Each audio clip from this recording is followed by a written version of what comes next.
ಹುಬ್ಬಳ್ಳಿಯಲ್ಲಿ ಆಟೋ ಚಾಲಕರ ಬೃಹತ್ ಪ್ರತಿಭಟನೆ.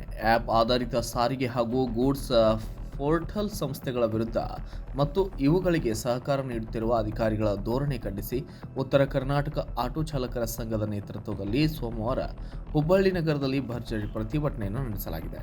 ಇನ್ನು ನಗರದ ಹಾಟ್ಸ್ಪಾಟ್ ಕಿತ್ತೂರು ಚೆನ್ನಮ್ಮ ಸರ್ಕಲ್ನಲ್ಲಿ ಆಟೋ ಚಾಲಕರು ಸೇರಿ ಸರ್ಕಾರ ಮತ್ತು ಸಾರಿಗೆ ಇಲಾಖೆ ವಿರುದ್ಧ ಘೋಷಣೆ ಕೂಗಿ ಆಕ್ರೋಶ ವ್ಯಕ್ತಪಡಿಸಿದ್ದಾರೆ.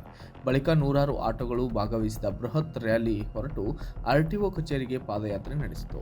ಖಾಸಗಿ ವಾಹನ ಹಾಗೂ ಆ್ಯಪ್ ಸಾರಿಗೆಯಿಂದ ನಮ್ಮ ಜೀವನೋಪಾಯ ಕಷ್ಟದಲ್ಲಿದ್ದು ಹಲವು ಬಾರಿ ಇಲಾಖೆಗೂ ಮನವಿ ಸಲ್ಲಿಸಿದ್ದೇವೆ, ಆದರೆ ಯಾವುದೇ ಕ್ರಮವಾಗಿಲ್ಲ ಎಂದು ಆಕ್ರೋಶ ವ್ಯಕ್ತಪಡಿಸಲಾಗಿದ್ದು, ಸರ್ಕಾರ ಹಾಗೂ ಸಾರಿಗೆ ಇಲಾಖೆ ನಮ್ಮ ಬೇಡಿಕೆಗಳನ್ನು ಗಂಭೀರವಾಗಿ ಪರಿಗಣಿಸದಿದ್ದರೆ ಉಗ್ರ ಹೋರಾಟ ನಡೆಸಲಾಗುತ್ತಿದೆ ಎಂದು ಎಚ್ಚರಿಕೆಯನ್ನು ರವಾನೆ ಮಾಡಲಾಗಿದೆ.